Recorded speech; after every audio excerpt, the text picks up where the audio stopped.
Hello guys, we are back with our next lecture. In this lecture, let us go through one more question of data structure. So this is the last question with respect to arrays guys, whichever I am having currently. So recent year like 2021 questions are not yet added into our list. So they will be added pretty soon guys. Okay, so don't worry about them. Okay, yes. So this question belongs to GATE CSE 2014 guys. Okay, yes. Okay, so let us start the question. So consider the following C function. Okay, so this is the C function in which size is the number of elements in the array E. Okay, so basically this size is nothing but the size of the elements in E. Okay, so the value returned by the function myx, so that's nothing but myx is nothing but the function. Okay, so here it is returning the value of y. Okay, so let us start. Okay, so I'll be taking two examples guys. So you will understand that why did I take two examples later on. So first let us take the first example. So let us assume our matrix, our array as a 1, 2, 3. So just three simple numbers I am taking. Okay, so the index is 0, 1 and 2, right? Yes. So let us pass this to our array. So this is nothing but the array E to the function we are passing. Okay, so what will be the size guys? It is nothing but 3 here. Okay, so what will be the y value? Okay, so let us write down the variables. Initially is y is equals to 0. Fine. Okay, so I, j, k, he's just initializing them. Okay, and we already know the size is equals to 3. Okay, so I'm just writing them down because we don't need any kind of confusion. Okay, so now here he is starting a for loop for I is equals to 0, I less than n. So basically how many times this loop will run guys? It will run for 0, it will run for 1, it will run for 2. So indirectly it runs 3 times. And he is incrementing I plus plus simply. Okay, y is equals to y plus e1. So at the first rotation, so what will be the y value guys? It is nothing but 0. Okay, so plus e of 0th location. So what is the value at 0th location? It is 1. So this 1 is updated here. Okay, so the next loop rotation with 1 is 1 plus 2. The sum is 3. So 3 will be updated here. Similarly 3 plus 2 is equals to 5. So now this 5 will also be updated here. So what is this function doing? It is just doing sum of all elements, right? Yes. Okay. So what? Okay. So this is done. So y is having the total sum of elements.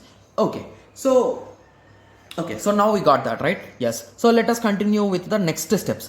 So here we are having a for loop. I is equals to 0, I less than size I plus plus. Okay. So again this loop will also run for 0, 1 and 2. Okay, so inside that loop we are having one more loop which runs for of j is equals to I less than j less than size less than j plus plus. So basically based on I value it will depend guys. So if I is equals to 0, it will run from 0, 1 and 2. If I value is equals to 1, it will run from 1 and 2. If I value is 2, it will run only once. Got it? Yes. Okay, so inside that each and every time we are initializing the z value to 0. Okay, just we are understanding the logic guys, like how the function is doing, like what exactly it is doing, we are trying to understand. Okay, yes, so z equal to 0. Okay, so for k is equals to I. Okay, so again it is dependent on k. Okay, 0, like it is inside, right? So this loop is inside this loop is inside this, in that way. Okay, yes, so for k is equals to I. Okay, k lesser than j. Okay, so now it is only taking 0. If you take here, it will take a 0 and 1. If you take here, it will take a 0, 1 and 2. Got it? So I to j, the location. So I is a 0 and j is also 0 here. I is 0, j is a 1. I is 0, j is a 2. In this way. Okay? Yes. So what it is doing inside it, it is just adding the elements. Okay, so now I am getting some idea. So what this step is doing, it is just adding the elements guys. Okay, so what elements it is adding? So whatever elements are here, it is adding them. So what is the 0th element? It is 1. What is the 0 and first element? The sum is a 3. What is the 0, 1 and 2 elements? That is a 6. So in this way, this function will work guys. So basically it will add the sub arrays. So all combinations it will add. That's it. Okay, yes. So after that what it is doing, it is checking if z is greater than y. Okay. So now I am understanding. It is checking whether our result is greater than the sum of all elements. That is nothing but y. So if it is greater, if it is updating the value of a y and it is returning the y after the whole functions are done, whole loop is done. Got it? You got the idea, right? Yes. So now you are saying that okay, then how can a y value be, z value be greater than y? You are thinking, right? So any sub array in this will not be greater than 6, right? Yes. But if the array is having negative values, what will be the result, guys?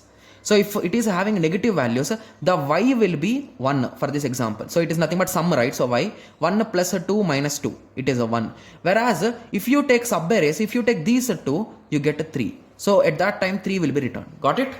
So now you understood the logic, like what exactly it is doing, right? Yes. So now let us go through the options. Okay? Yes. So the first option, maximum possible sum of elements in any subarray. Wow. Absolutely. This looks absolutely correct to me. Okay. So anyway, let us continue checking the next options also. B, maximum element in any subarray of array E. Okay. So that also looks correct. So let us check all the options, guys. So sum of maximum elements in all possible array. Okay, so this is absolutely wrong. So it is not adding all the elements, right? Yes, so it is saying all maximum subarrays are added. No, that's wrong. The sum of all elements in the array. So basically in this situation it will be wrong. Okay, so now I am a bit confused with option 1 and option 2. So let us understand them again. So maximum possible sum, okay, of elements in any subarray of E. So in any subarray, okay. So maximum element in any subarray of E. So are the options printed wrong or are they confusing to me, guys? Okay.